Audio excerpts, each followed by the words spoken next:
یہ میری خوش قسمتی کہ میں حضور کا امت ہوں، ساری زندگی اس کا شکریہ ادا کرتا رہوں تو کہ شکر ادا نہ کروں۔ ہم حضور کی امتی، نبی انتظار کرتے رہے، نبی منتظر رہے۔ حضرت خلیل اللہ اللہ کی بارگاہ میں پکار رہے ہیں، ربنا وابعث فیہم رسولا، مالک رسول بھیج دے۔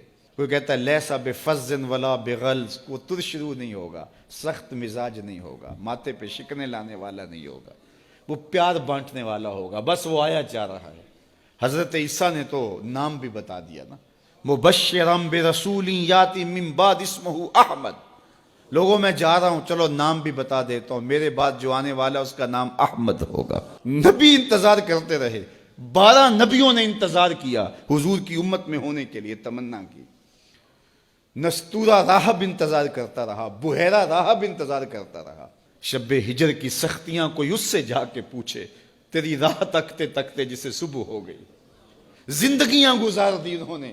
سلمان فارسی کی کہانی سن لو، مجوسی کے بیٹے تھے، حق کی طلب میں نکلے، باپ نے گھر سے نکال دیا، ایک پادری کے پاس جا کے رکے، زندگی بھر اس کی نوکری کی۔ جب اس کا آخری وقت آیا، اس نے کہا میری تدفین کے بعد غموریہ چلے جانا، وہاں کا پادری خدا رسیدہ ہے، تجھے اس سے کچھ مل جائے گا۔ کہتے میں وہاں سے غموریہ آ گیا، پھر اس پادری کی ساری زندگی خدمت کی۔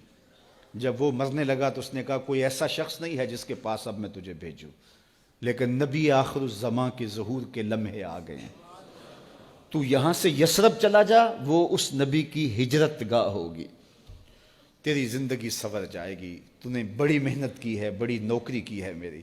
کہتے ہیں میں نے اس کو کہا کہیں ایسا نہ ہو میں دھوکہ کھا جو مجھے کوئی نشانی بتا دے۔ اس نے کہا 3 نشانیاں ہیں، ایک صدقہ نہیں لے گا، دوسرا ہدیہ رد نہیں کرے گا، تیسرا 2 کندھوں کے درمیان مہر نبوت ہو۔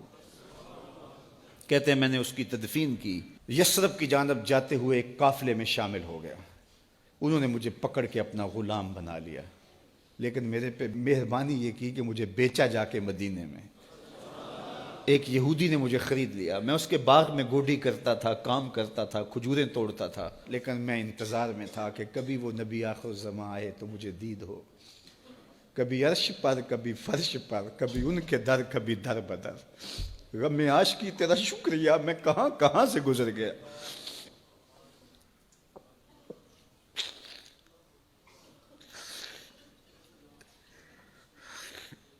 کہتے ہیں ایک دن میں اپنے باغ میں کھجوریں توڑ رہا تھا کہ ہواؤں میں مستی پیدا ہو گئی اور ہر سمت سے طلع البدر علینا کی صدائیں گونجنے لگیں۔ میں سمجھ گیا کہ وہ لمحے آ گئے، میں نے چھلانگ لگا دی اور دوڑ پڑا۔ میرے آقا نے سمجھا شاید غلام بھاگ گیا، اس نے دوڑ کے مجھے پکڑ لیا۔ میں نے اس کو کہا کہ میں نوکر تیرا ہی ہوں، لیکن دل نوکر کسی اور کا ہے، میں بھاگوں گا نہیں، مجھے جانے دے۔ میں کچھ کھجوریں لے گیا تھا صدقے کی نیت سے، جا کے حضور کو پیش کی۔ آقا کریم نے فرمایا ہم نبی صدقہ نہیں لیتے۔ کہتے ہیں نشانی ایک پوری ہو گئی، کہتے ہیں کہ میں کچھ دنوں کے بعد اور کھجوریں لے گیا اور میری نیت ہدیہ کی تھی، میں نے پیش کی، حضور نے قبول فرما لی، لیکن میں بھی کہتا تھا تیسری نشانی بھی پوری ہو لے تو پھر مانوں گا، اور وہ کیا تھی؟ 2 کندھوں کے درمیان مہر نبوت۔ کہتے ہیں ایک دن حضور میرے باغ میں آئے اور آقا کریم نے اپنے مبارک کندھے پہ چادر رکھی ہوئی تھی اور چادر کی اوٹ میں مہر نبوت چھپی ہوئی تھی، اور میں پیچھے ہو کے دیکھتا تھا، اور میری آرزو یہ تھی کہ کوئی تیز جھونکا ہوا کا آئے اور چادر ہٹ جائے اور میں مہر نبوت کی زیارت کر لوں۔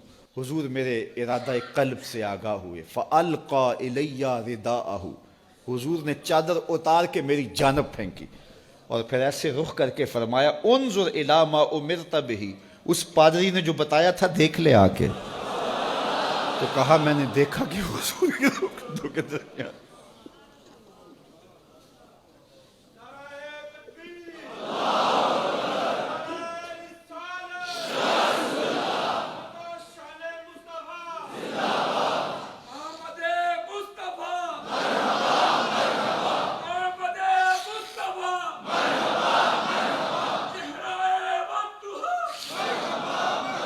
شب ہجر کی سختیاں کوئی اس سے جا کے پوچھے، تیری راہ تکتے تکتے جسے صبح ہو گئی۔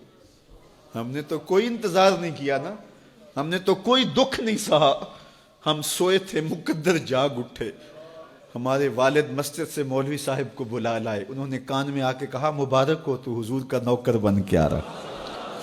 میرے والد گرامی ایک شعر جھوم کے پڑھا کرتے تھے، محمد جانے جانا ہے، پیغمبر ہو تو ایسا ہو، رسولوں کی بشارت سے مبشر ہو تو ایسا ہو، امر توقیر کا سب کو موکر ہو تو ایسا ہو، کیا ہم کو غلام ان کا مقدر ہو تو ایسا ہو۔